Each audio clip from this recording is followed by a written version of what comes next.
Due to the incomplete nature of a lot of Remnant from the Ashes story, we'll have an on-screen indicator for how theoretical content is. While this video is the product of a lot of research, some extrapolations had to be made.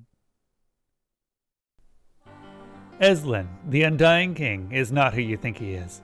This is the line that started me down a rabbit hole that I had no idea even existed. It's one that led me towards some of the most interesting kings in fiction, and it's a statement that begs us to ask a question that no one seems to be able to agree on.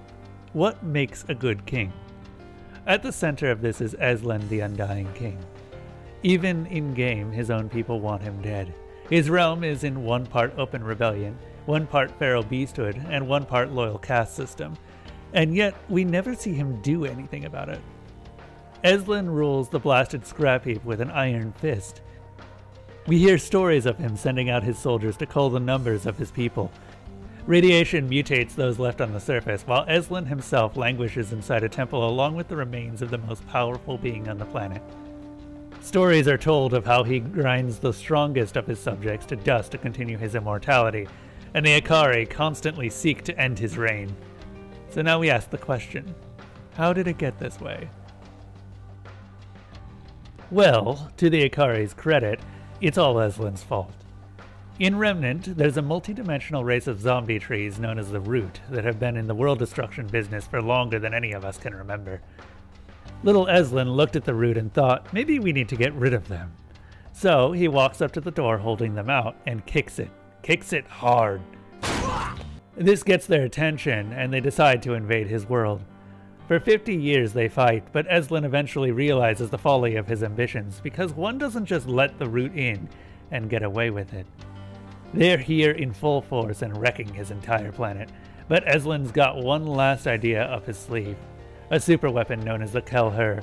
In one massive blast, the Root, his planet, and most of its inhabitants are burned to a cinder, leaving it lifeless and barren.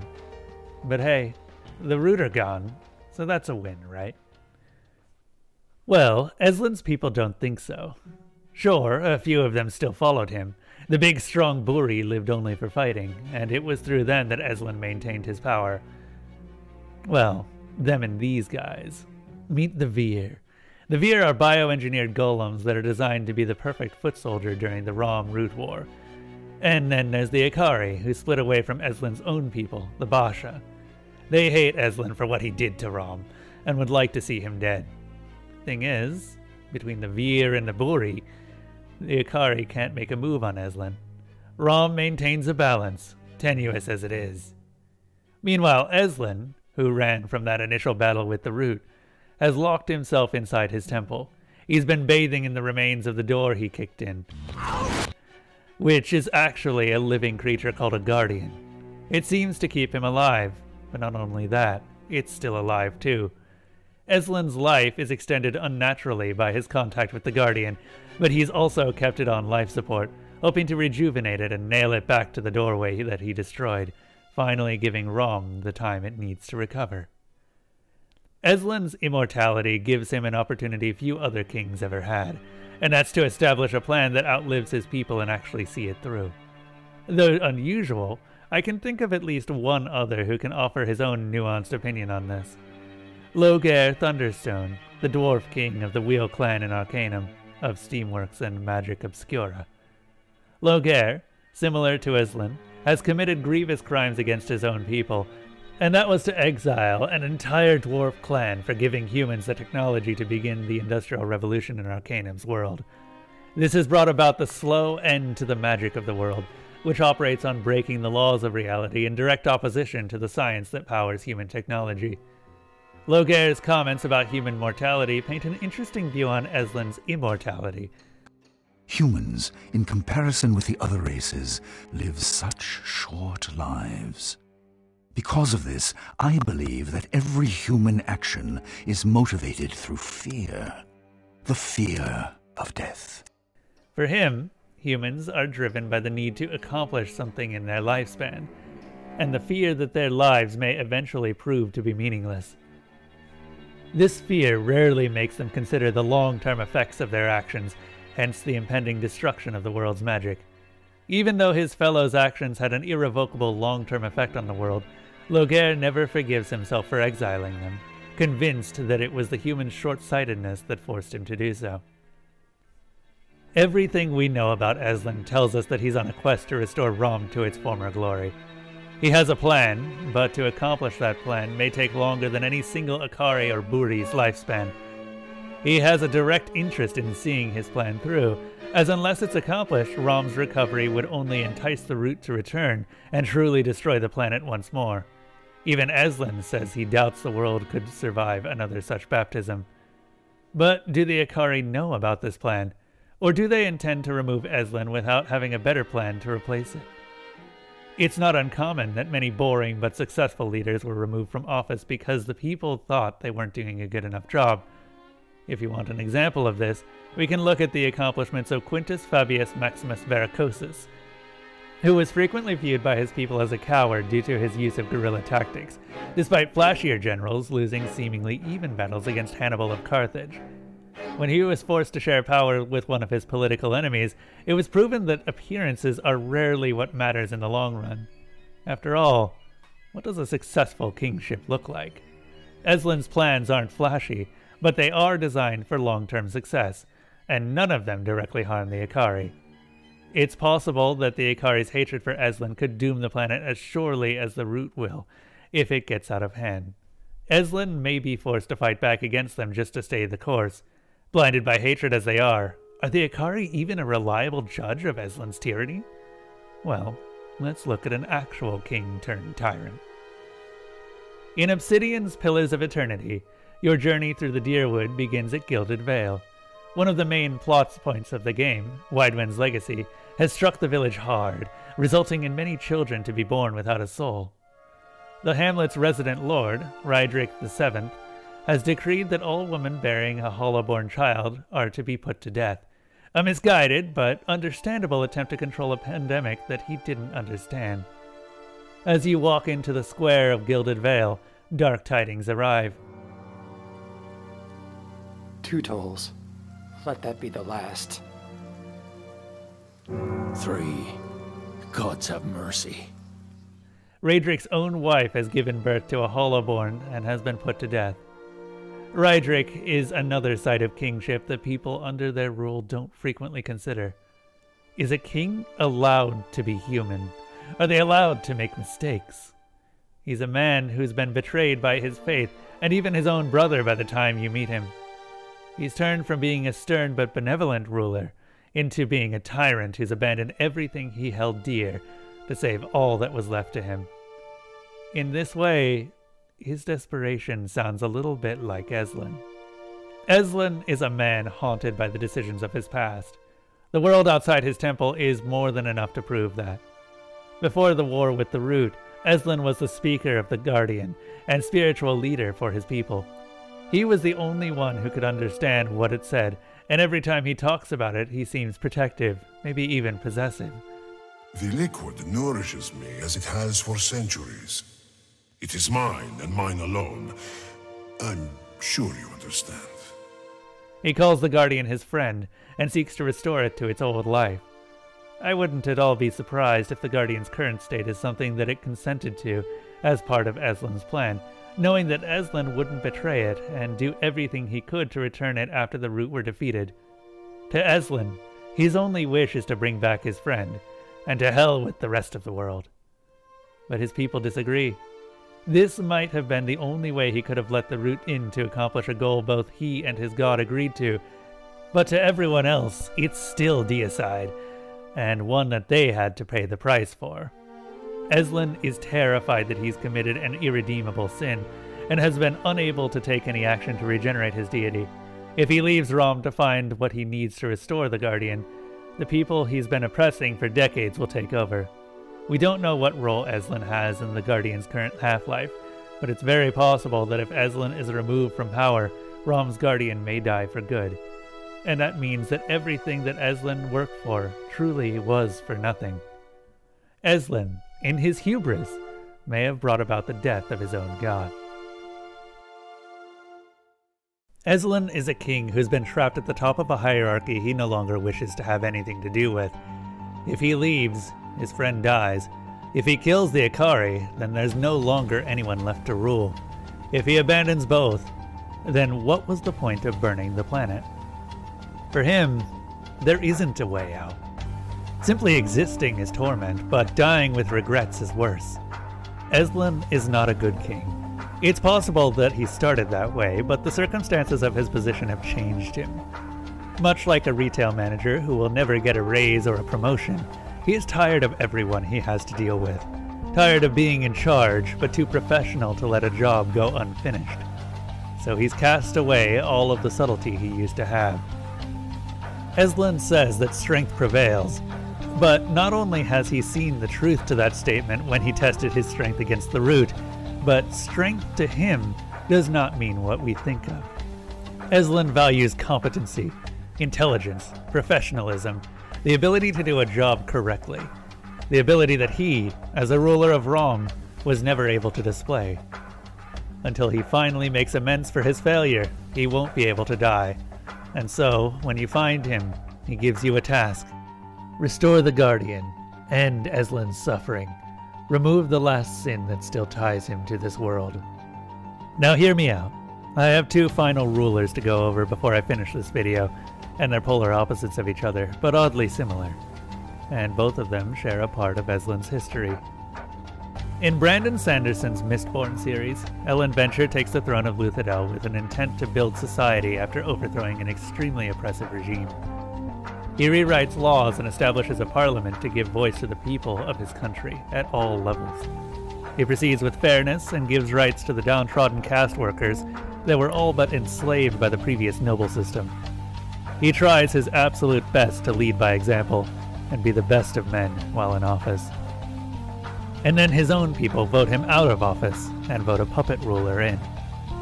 The puppet immediately begins to reverse all the positive changes that Elend had wrought upon his government and nearly hands the capital city to an invading army. I'm simplifying here, of course, but the gist is there. Elend learns the hard way that sometimes what people want is not positive change, it's stability. Ironically, it's his own reforms that made it possible to be voted out in the first place. Later, Elend is reinstalled as the new emperor by force, though not at his own behest, and he begins to rule with true power. Some begin to call him a tyrant, others call him a hero. In later books in the series, one of the most knowledgeable rulers he parleys with even calls him a hypocrite. Depending on who is speaking, all of these terms are correct. And then we have the opposite end of the spectrum. Gurren Lagann's Lordgenome, the Spiral King, is simply too close of a match to Ezlan to not bring up here. Like Ezlan, he brought about a cruel despotic dictatorship at the head of an upper caste of warriors. Like Ezlan, he stays in power through the use of advanced technology. And like Ezlan, there's more to him than meets the eye. Where Elend Venture tries his best to be a good king, Lordgenome completely crushes the humans under his dominion. At first, it seems like he's a very two-dimensional character. Right up until his death, he acts as a pure sadist who revels in the destruction of his enemies and the oppression of his people. Years after his death, it's revealed that his actions were an attempt to keep humans from repopulating the surface of the planet. This triggers the invasion and destruction of the Earth by a race that hates life and evolution, simply called the Anti-Spiral. The observant among you will likely notice the similarities between the root and the Anti-Spiral. See what I mean about the comparisons here? When we look at Lordgenome, we see what Ezlan could become. He's doing the wrong things for the right reasons, and has been doing it for so long that he's largely forgotten why he started. And that's something we have to consider when it comes to judging Ezlan and the Ikari's fight. At the beginning of Ezlan's story, he led Rom with lofty ideals. He wanted to free the multiverse from an extra-dimensional threat and thought he might actually be able to accomplish it. Some might say that Ezlan was ambitious and wanted to make a name for himself. Others might say that he was hubristic. Still others might describe him as altruistic, taking on a threat that none other would fight directly. Whatever we call it, when he met forces with the Root for the first time, he came to realize how outmatched he truly was. No one, not even Ezlan, had any idea how strong they were. For 50 years, the people of Rom fought against them, but all they did was hold them back. Rom never even came close to defeating the Root. We need to remember this when we consider Ezlan's actions. 50 years is a long time to fight any single enemy, and I can't even begin to imagine how close Rom must have come to failure before Ezlan decided to activate the Kelher.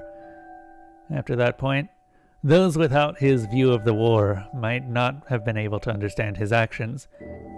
To them, he would be considered a monster, a war criminal, and possibly even a traitor to his own people. But at the same time, Ezlan's actions were the only possible way to give Rom another chance. The Akari are right for hating him. They're right for trying to kill him. Lordgenome is not a role model, and given time, I could see Ezlan turning into him. But we know that both of these kings killed their own people to try and save them. And I think that's worth considering. And we have even more evidence of Ezlan's role in the world from the statues of him in-game.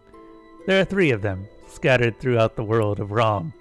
The first one, the Mediator, is of Ezlan as a spiritual leader and a focal point of his people. From dev blogs, we know that this was his role before he let the Root into Rom. He brought the clans of the world together, bringing the peace and unity under his rule. The second, the Oath-Taker, is of Ezlan as he assumes the mantle of leadership. It seems to be speaking to an audience and embodies truth and sound reasoning. The final statue, the battle-worn Ezlan, is of Ezlan after the events of the Rom Root War. Here we see him in a meditative stance, though his hands still hold the spear and tablet, representing the will to do battle and the power to rule. These statues together show Ezlan's change in appearance over history. From the first to the last, Ezlan's state is deteriorating, until he comes to appear as the Ezlan we see in-game. The Undying King is aging, and more importantly, he's dying. If we look at Ezlan's band, an item that heals the wearer, we can see Ezlan has started to remove the things that keep him alive over the centuries. With this new evidence, we know something important about Ezlan. By bringing the Guardian back, he casts away the last piece of his old life and commits the world's slowest suicide. All to right the wrongs he's committed. Except that's all wrong! I was writing all of this when at the very last moment, Ezlan ruined my entire thesis with one line, exactly as I was getting the last piece of footage for this entire video! And together, may we forge a new, greater civilization.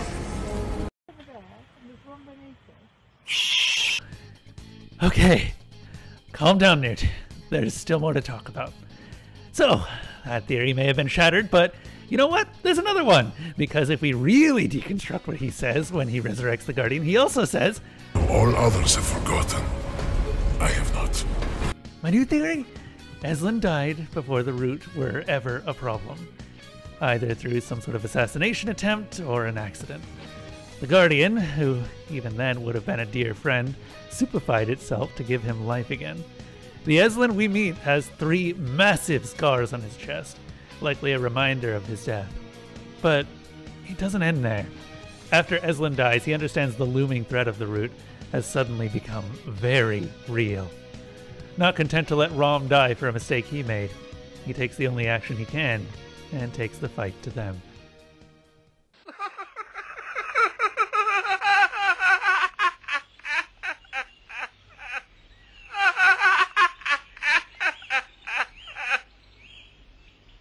And now for something completely different. Ezlan is not a good king. If we look at what he's done and what he's doing, he's got aspects of all the kings we've talked about. Like Loghaire, he's paying penance for a crime against his people, though he's trying to fix it. Like Raedric, he's been placed in an impossible situation, and yet he attempts to maintain his course. Like Elend, he's required to use force to see his plans through, and has been painted by his people as a tyrant. Like Lordgenome, he was forced to destroy everything in order to save his people, and was demonized for it. It seems Ezlan doesn't lie. Nothing he says to the players is false, and he even tells you what he intends to do with the Guardian Heart he sends you to get. The planet he's taking the Guardian Heart from was already doomed, so for once he's not even making their situation even worse. Everything points to Ezlan being a tired king who is sick of the role he's put himself into. But one thing's for sure, we're not asking the right questions here. There's a single, solid theme throughout all of these kings, and that's the question we should be asking. What are you willing to do for your kingdom? How do you decide what the greater good is worth? How do you even decide what it is?